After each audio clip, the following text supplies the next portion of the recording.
તમારા પેલા ઘાટલોડિયાવાળા કેસનું શું થયું? હવે તમે કોઈ દારૂના અડ્ડા પર જઈને વિડીયો બનાવતા નથી. ડરી ગયા લાગો છો, ગભરાઈ ગયા લાગો છો, સરકારના ખોળે બેસી ગયા, વેચાઈ ગયા. ઘણા બધા પ્રતિભાવો, ઘણી બધી કમેન્ટ્સ, ઘણા બધા મેસેજીસ અને ઘણા બધા સવાલો. તમામ સવાલોના જવાબો આપીશ. એક વર્ષ પહેલા રાજ્યના સીએમના મત વિસ્તારની અંદર, ઘાટલોડિયા વિસ્તારની અંદર, એક સ્કૂલની બાજુમાં સેન્સિટિવ એરિયાની અંદર સિસ્ટમેટિક દારૂના અડ્ડા ચાલતા હતા. ત્યાં આગળ ઘણા બધા લોકો ભેગા થઈને દારૂ પી રહ્યા હતા. દારૂ ખૂબ વેચાઈ રહ્યો હતો.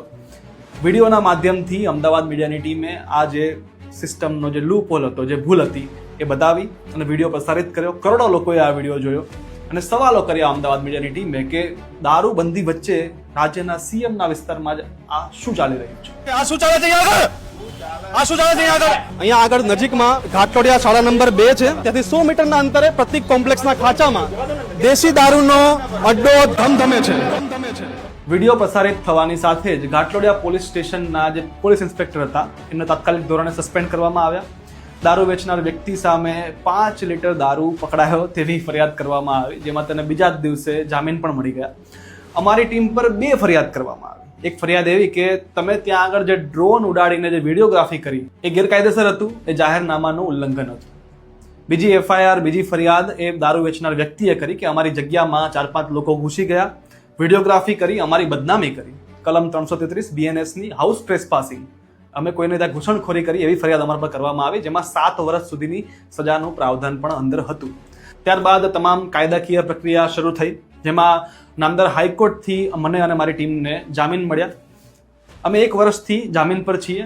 હજુ પણ એ બંને કેસ જે એફઆઈઆર છે હજુ એમનેમ છે અમારા પર, અને એમાં જે પણ કાયદાકીય પ્રોસેસ થવી જોઈએ એ અત્યારે ચાલી રહી છે. ને એમાં અમે આશા રાખીએ છીએ કે અમને યોગ્ય જે જરૂરી છે એ ન્યાય મળે. છેલ્લા 1 વર્ષથી સંઘર્ષ ચાલી રહ્યો છે. અમુક સંઘર્ષ એવા હોય છે કે જે સ્ક્રીન પર દેખાતા નથી હોતા, અને એ સંઘર્ષ વચ્ચે પણ અમે તમામ પ્રયત્નો એ કર્યા છે કે અમે આપના સુધી જે સમાચારો, જે માહિતી અપડેટ, જે અમારું અમે કામ હતું એ અમે કરતા રહ્યા છે. આપના સુધી સમાચારો અને માહિતી, અમદાવાદની જે પણ જરૂરી અપડેટ્સ છે એ આપના સુધી પહોંચાડતા રહ્યા છીએ. સત્તા સામે સવાલો કરવા એટલા સરળ નથી હોતા. સંઘર્ષ ઘણો બધો કરવો પડતો હોય છે. અને જ્યારે આ બધું થાય ને ત્યારે લોકોની અપેક્ષાઓ ખૂબ વધતી હોય છે. અમને ઘણા બધા મેસેજ, ફોન આવે કે અમારા એરિયામાં પણ આવા દારૂના અડ્ડા ઘણા બધા ચાલે છે, પોલીસ કંઈ કરતી નથી, તમે આવીને કંઈક વિડીયો બનાવો અને કંઈક કરો, આવું ત્યાં કર્યું એવું. એટલે હું એમને કહું કે કેટલા લોકોને સમસ્યા છે આનાથી, તો એ કહેશે કે અમારા એરિયામાં બધાને સમસ્યા છે, 400-500 લોકો બધા રહે છે, બધાને સમસ્યા છે અને ખૂબ વધારે સમસ્યા છે. એટલે એમને કહું કે તમને સમસ્યા છે તો 40-50 લોકો, 60 લોકો ભેગા થાઓ અને આ બાબતે તમે રજૂઆત કરો કે શું સમસ્યા છે. એમ ઓન કેમેરા અમે કવરેજ આપીશું આનું. તો કહેશે કે ના, અમે સામે ના આવીએ, અમે ઘર પરિવારવાળા છીએ, આ લોકો બહુ ખતરનાક હોય છે, અમે આમાં સામે નહીં આવીએ, તમે કરો કંઈક.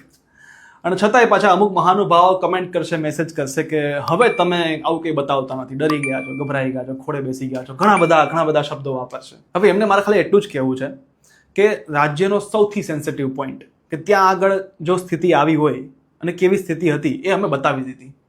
હવે આનાથી મોટું શું બતાવવું? અને દરરોજ સવારે ઉઠીને કંઈ દારૂના અડ્ડાનો વિડીયો બતાવાતો નથી. કેવું લાગશે કે અમદાવાદ મીડિયા દરરોજ સવારે ઉઠીને એક દારૂના અડ્ડાનો વિડીયો હું ત્યાં જઈને બનાવીને મૂકી દઈશ તો કેવું લાગશે? શું એ યોગ્ય લાગશે? અમદાવાદ મીડિયા દરેક પ્રકારના સમાચાર આપે છે, તો એકને એક વસ્તુ આ બતાવવી કેટલી યોગ્ય લાગે?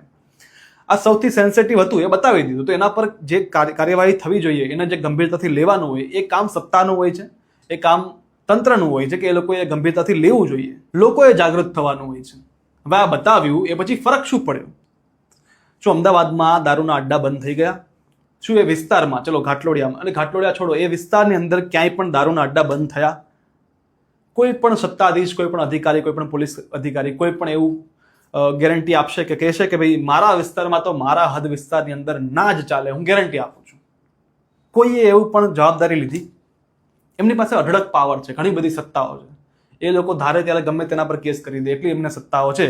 એમાંથી કોઈએ પણ એવી ગેરંટી લીધી? આ ઈમેલ જુઓ.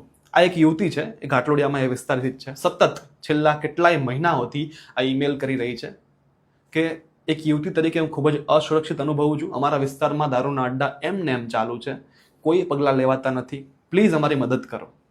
આ વિસ્તાર બાળકો માટે, મહિલાઓ માટે અસુરક્ષિત થઈ ગયો છે, અનસેફ થઈ ગયો છે, કોઈ મદદ કરો પ્લીઝ. સતત આ ઈમેલ જઈ રહ્યા છે.